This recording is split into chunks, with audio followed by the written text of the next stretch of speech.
आज आपण आपल्या स्वयंपाकघरातल्या सगळ्यात बेसिक मसाल्याच्या पदार्थाची गोष्ट ऐकणार आहोत, ज्याचा इतिहास खूप इंटरेस्टिंग आहे. आपण बोलतोय जिंझेबारेसी फॅमिली म्हणजेच अद्रक आणि हळदीच्या फॅमिलीबद्दल. कोट्यावधी वर्षांपूर्वी जेव्हा आपली पृथ्वी प्रचंड उष्ण आणि दलदलीच्या जंगलांनी वेढलेली होती, तेव्हा जमिनीच्या आत एक अत्यंत भयानक आणि अदृश्य युद्ध सुरू होतं. जमिनीत सतत ओल असल्यामुळे तिथे महाभयंकर बुरशी आणि बॅक्टेरिया आणि कृमींचा अथांग पूर आला होता. हा पूर कुठल्याही वनस्पतीचे मुळे एका रात्रीत चढवून नष्ट करू शकत होता. जंगलात जिवंत राहण्यासाठी जिंझेबारेसी फॅमिलीच्या पूर्वजांनी एक अद्भुत आणि क्रांतिकारी रणनीती आखली. त्यांनी आपल्या पाना फुलांना वाचवण्याच्या आधी आपल्या मुळांनाच म्हणजे रायझोमला वाचवायचं ठरवलं.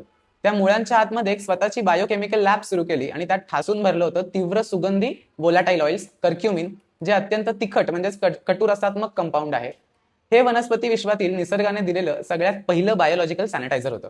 याच अंडरग्राऊंड लॅबमधून जन्म झाला ते तुमच्या आणि आपल्या जिंझेबेरी ऑफिशियलिस म्हणजे अद्रकाचा, कर्क्युमा लॉंगा म्हणजे हळद आणि इलेक्टेरा कार्डिमम म्हणजे आपली वेलची.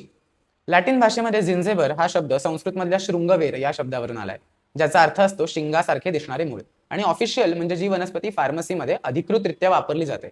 निसर्गाच्या या तिखट आणि कडू रसायनांनी बुरशी आणि जंत मारलेच, तोच या फॅमिलीचा कटुरस आणि उष्णवीर्य आहे. हा माणसाबरोबरचा सर्वात जुना आणि रंजक ऋणानुबंध को इव्होल्युशनरी चमत्कार हजारो वर्षांपूर्वी आदिमानवाने जेव्हा कच्चे मांस आणि अन्न साठवून ठेवायला सुरुवात केली, तेव्हा माणसाला लक्षात आलं की अन्न जंतूंमुळे सडू लागल्यावर निसर्गाच्या निरीक्षणातून ज्या वनस्पती स्वतःच्या जमिनीत असलेल्या मुळांना सडू देत नाहीत, त्या मानवाच्या अन्नाला आणि पोटात सडून वाढणाऱ्या कृमींना सुद्धा कंट्रोल करू शकतात. म्हणून प्रत्येक भाजीत आपण हळद घालतोच आणि आलंही घालतो. निसर्गात जे जंतू मारत होतं तेच मानवी शरीरात जाऊन जाठराग्नी प्रदीप्त करतं, कफदोष कमी करतं आणि जंत मुळापासून उपटून टाकतं. हा फक्त मसाल्याचा डबा नाही आहे, शरीराला आतून सॅनिटाईज करणारा करोडो वर्षांचा जिवंत इतिहास आहे.